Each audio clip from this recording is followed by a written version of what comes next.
Welcome to this tutorial on Chapter 11. In this tutorial, we're going to do a problem that focuses on calculating net income for tax, taxable income, and how to properly utilize the ordering of losses. Let's move on to the next slide and do a quick overview. Now, when it comes to calculating taxable income, our starting point is always net income for tax. So net income for tax is always current year amounts. When we then calculate taxable income, this is where we can utilize some loss carryovers. So we have loss carryovers from other years. We can actually use them in the current year to reduce our taxable income. Now, the first loss carryover that we should consider is any restricted farm losses. Now remember, restricted farm losses occur if your primary income is not from farming. If farming is your secondary source of income, then it's not your primary source of income, then any farm losses are restricted. However, the first $2,500 and one half of the next $30,000 is not restricted. That's just a regular 3D loss, but any amount above that is considered a restricted farm loss. And restricted farm losses can only be utilized against farming income, and they can be carried back 3 years and carry forward 20 years. And then we want to consider, do we have any net capital losses? Now, net capital losses can only be used against taxable capital gains. And if we don't anticipate that we're going to have a lot of taxable capital gains in any year, then whenever we do have taxable capital gains, we should consider using some of those net capital losses. Now, net capital losses can be carried back 3 tax years and carry forward indefinitely. And then finally, we have non-capital losses. Now, non-capital losses can be used to offset any type of income, but they can only be carried forward 20 years, carried back 3 years. So what we're going to do then is do also some consideration on this slide about tax planning tips. One thing that we want to consider is that we don't always want to utilize all of our loss carryovers. We want to leave enough taxable income on our income tax return to utilize all non-refundable tax credits. So if you remember from the earlier chapter, we talked about non-refundable tax credits, the basic amount, spousal, CPP, EI, Canada employment. Now, those tax credits are considered non-refundable. So if we do not have enough taxable income in the year, those non-refundable tax credits are simply lost. We don't get any money back for those. We cannot carry those over. So even if we have sufficient loss carryovers to reduce our taxable income, let's say down to 0, we don't want to do that. We always want to leave enough taxable income to utilize our non-refundable tax credits. And that amount of taxable income is going to vary from individual to individual, depending on the amount of their non-refundable tax credits.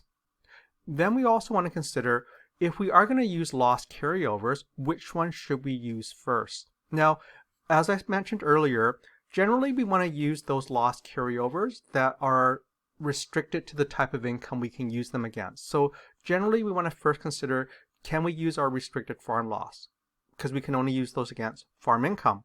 Can we utilize our net capital losses? Because we can only use those against taxable capital gains.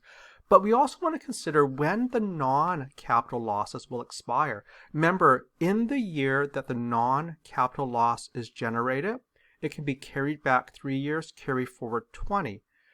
Every year that we move into the future, that 20-year horizon is going to start decreasing. So if we get close to the expiration of the non-capital losses, let's say the non-capital losses will expire next year, then we want to maybe consider using those first, because if we don't utilize those before they expire, those losses will simply be lost.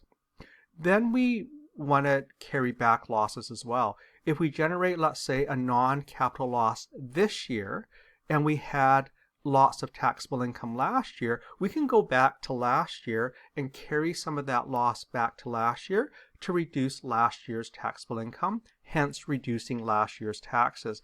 All we would have to do is file an amendment to last year's tax return, send that into the CRA, and have them recalculate our taxes and issue us a refund. Now, what we're going to do is we're going to do one problem in this video tutorial that's going to span 2 years. So let's start off with 2018 on this slide. Now, read through the question and then complete the requirements at the bottom of the slide before you continue on. Now, I want to review the first and last paragraph with you. So let's look at the very first paragraph. Bella needs taxable income of $30,000 per year in order to absorb all her non-refundable tax credits. So in any particular year, if it's possible, she wants to make sure that she has at least $30,000 of taxable income. Now, when you're calculating net income for tax, that's the 3A plus 3B minus 3C minus 3D, you have to follow that order. You have no choice. So if you're doing that and you do the calculation properly and Bella only, let's say, has $10,000 of net income for tax, that amount cannot change. The only discretion that Bella would have is when she's calculating her taxable income. That's when she consider, do I want to use up all the loss carryovers or only a certain amount? So keep that in mind when you're working through this question. Now, if we go back to the first paragraph again, the second sentence says, if given the option, she would prefer to use her restricted farm losses and her net capital losses first, and then her non-capital losses. And once again, that's going to vary from individual to individual. Let's look at the last paragraph, the requirement.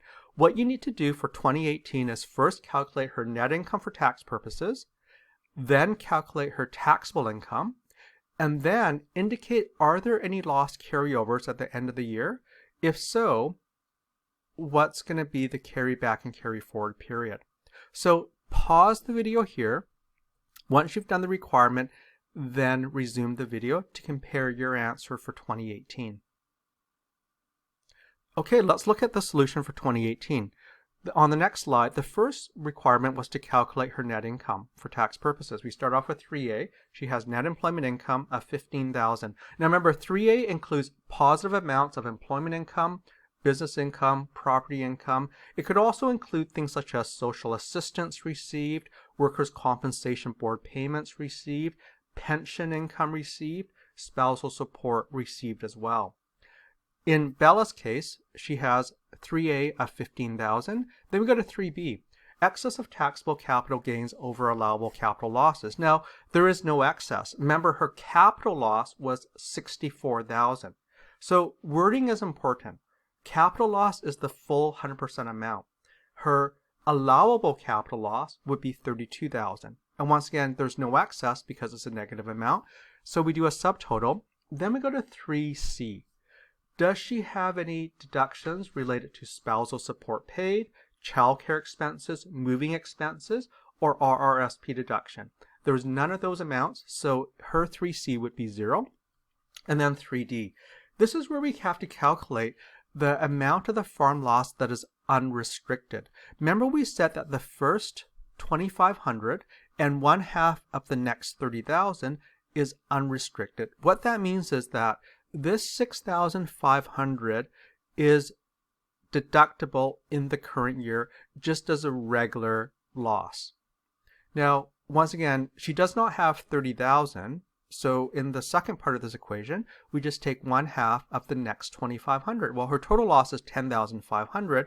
We minus the first $2,500, and that's how we calculate the $6,500. So that amount is unrestricted. It is deductible this year. Then she also has a business loss.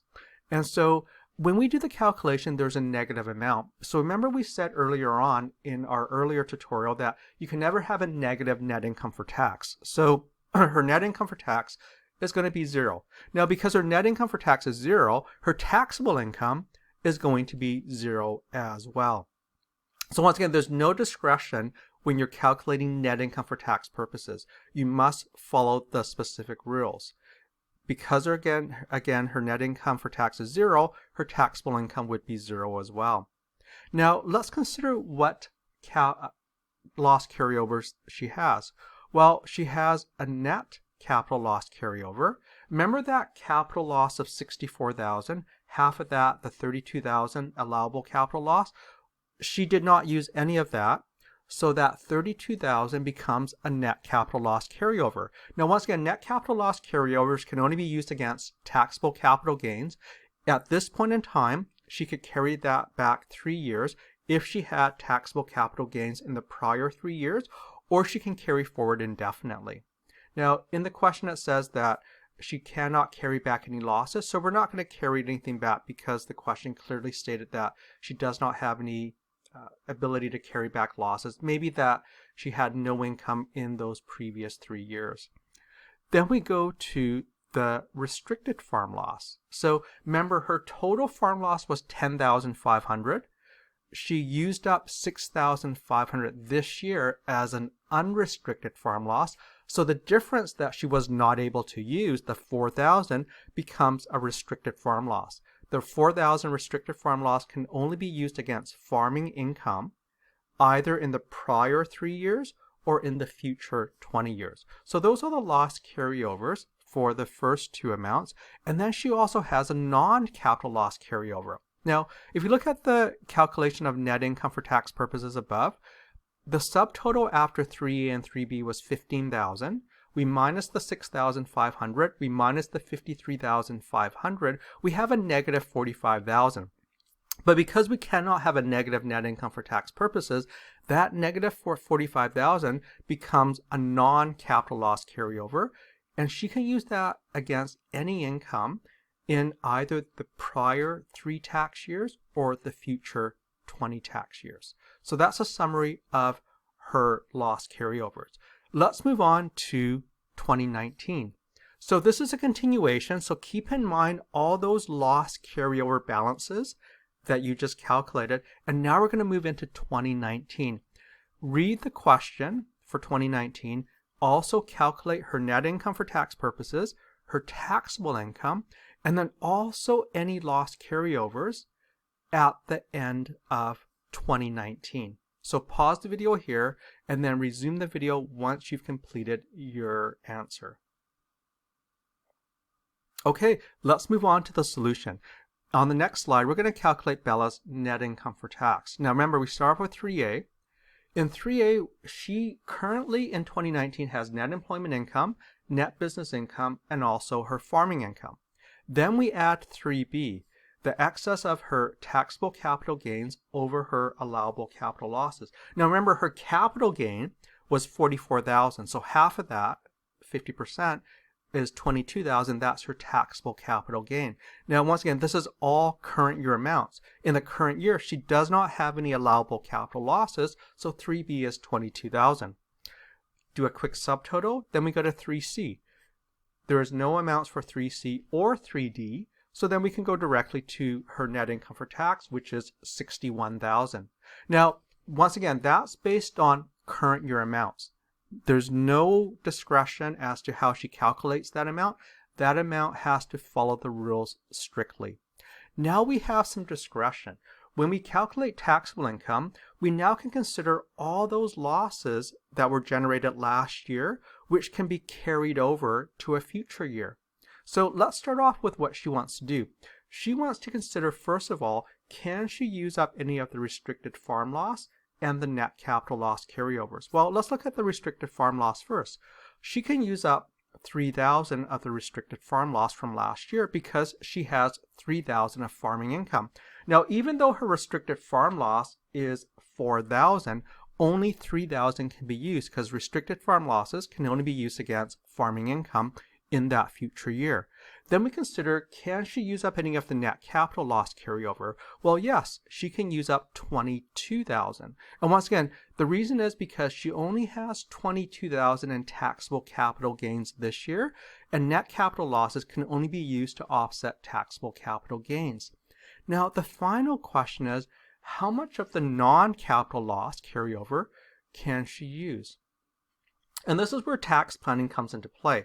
Because Bella wants to have, if possible, $30,000 of taxable income to utilize all her non-refundable tax credits, she's only going to use $6,000 of the non-capital loss carryover from last year, and that's going to leave her with taxable income of $30,000.